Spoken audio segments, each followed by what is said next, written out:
Hey everyone, Technomentary here with the video for you guys. Now, if you're getting a message that says your Apple ID is not eligible to use this application at this time, you're going to follow this step to fix it. So let's get started. The very first thing you want to do, this specifically, is the app that you're trying to download or install. If that's the issue, you need to check where that app is available. So you would search up the app and then figure out the country or the region that app is supported here. So you can see the details.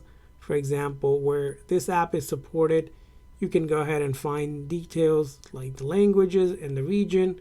You can see it right here as well. And then what you'll need to do is go to click on the main page and click on your Apple ID, and then click on your Apple ID here, and then go ahead and sign in. And once you sign in, what you're going to do is change the country or region to where that application is available. So you can tap on that, follow through the stuff to change the country and the region, and that should allow you to go ahead and do it.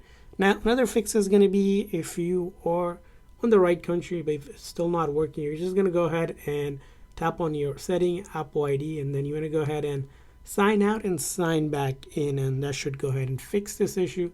And the last thing to do is in your settings, go to General, Software Update, and update your phone to the latest version as well. And those should go ahead and fix that issue for you. And I hope this video was helpful. If so, please consider the like and subscribe button for more tips and tricks for your iPhone. We'll see you guys next time.